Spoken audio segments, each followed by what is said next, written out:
Hello and welcome back to Gardening with Ben. Welcome to our new episode for today.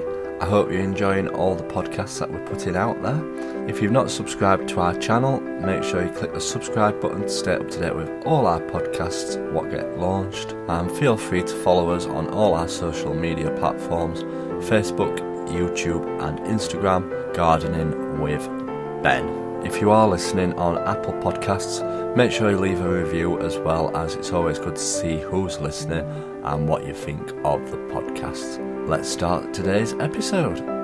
Hello and welcome to today's episode. So in today's episode we are going to be talking about pruning.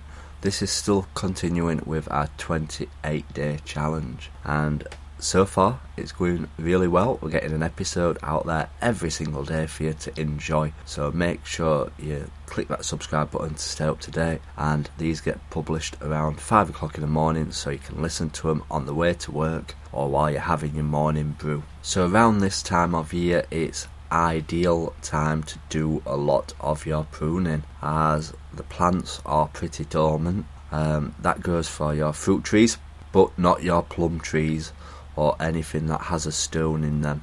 So the only ones that you want to be pruning are your apple and your pear trees. Do not prune your plum trees at the moment, or your cherry trees, or your peach trees. You need to wait until spring till the tree wakes back up. This is because it could actually harm the tree, and you don't want to do that. So the best time to prune them trees is in the springtime, when you start seeing the tree coming back to life again, and then you can shape it and get rid of those branches what are growing in the wrong places. I tend to prune my apple trees and my pear trees in November, December time, just before it gets too cold, and I just don't want to damage the tree, and it gives it that time to get itself back up and running, ready for the year ahead. And I do a lot of reading on pruning, and it's still hard to understand how to prune a tree properly. I do know that when you're pruning the tree, you don't want no branches that are crossing each other, that are touching each other. You need to let the air flow through the tree. Just imagine, when you're pruning the tree there won't be no leaves on it, but just try and imagine it full of leaves and full of fruit. So you need to have it so that the air can flow through the tree itself. Also around now is the time to be pruning your rose bushes, as again they are dormant, so you need to prune them back to a decent size. I tend to prune them back nearer to the ground so that they can start afresh with the new growth for the year. Now I've never grown roses before, and it's always something that I've admired. My grandma's got roses in her garden, and she's always got fantastic displays from her roses over the years. So this year when I went to B&Q, I saw that there was a couple of rose bushes on offer on the reduced aisle, and I thought, great, I'll get some of those. I love to have some plants in my allotment that come back and grow every single year on the allotment, and obviously roses do that. So it's money well spent, as you're only paying out once and you'll get them to bloom every single year. So I bought these 2 rose plants, and I thought, yeah, they'll look great then.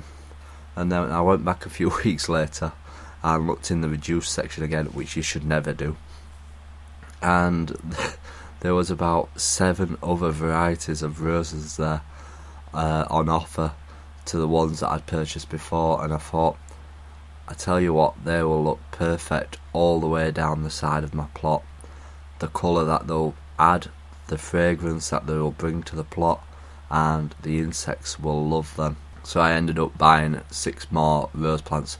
So in total I've got 8 roses. I've gone from having no rose plants to having 8 rose plants in my plot. So fingers crossed we will be sharing some great pictures of those on my social media accounts. So make sure you follow my Instagram and my Facebook so that you see them pictures of how they've actually got on, and see if they do manage to take root and grow. fingers crossed they do, as they were reduced from like £8 down to £2, so it's a great saving. I never try and buy stuff at full cost if possible. Being a Yorkshireman, we're very tight. It's definitely true what they say, so I'm looking forward to them blooming. And then I've gone back home and I've thought, what would look absolutely fantastic on my plot is an arch on the entrance and roses growing over it as well. And in my local Tesco across the road, they've actually just brought out the trailing roses, and I'm thinking, do I get them, do I not, should I get them, should I not? And if I were to get them, I would be thinking, shall I get 4 plants so that I've got one either side of the arch on both sides, and so that they cross over and it will look absolutely beautiful. I'm thinking, do I go for it or do I not? So let me know your thoughts. Do I go for these roses?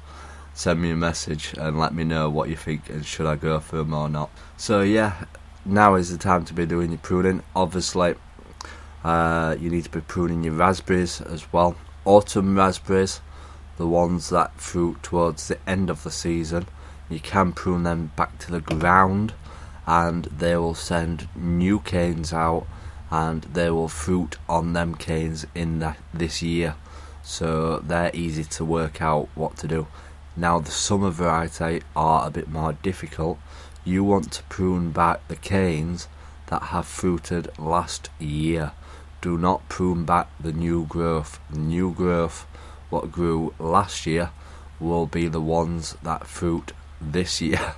It sounds confusing, so if I give you an option, I always say go for the autumn variety because it's less confusing with the pruning. And to be honest, the autumn variety of raspberries seem to get a better crop on them, whether it's because they have longer through the season to grow and to get plumper and ready, but I've done much better on the autumn variety than the summer variety. So that has been our little episode today on pruning. I hope you've enjoyed it. Thanks for listening. Thank you for listening to today's podcast. I hope that you have enjoyed it. Make sure you do click that subscribe button to stay up to date with all our podcasts, which get launched on a daily basis at the moment. And feel free to follow us on our social medias, Facebook, Instagram and YouTube, Gardening with Ben. Obviously on YouTube you get to see all the videos as well, which we launch regularly. And if you'd like to support Gardening with Ben, check out the link below in the description from our shop, where you can purchase fantastic gardening hoodies and t-shirts. You can also buy a Gardening with Ben mug to be drinking your own brew out of while listening to this podcast. And we've launched recently a fantastic range of greeting cards which can be used for any occasion, and also for letters to send to family and friends. So thanks for listening, and as always, remember, keep gardening.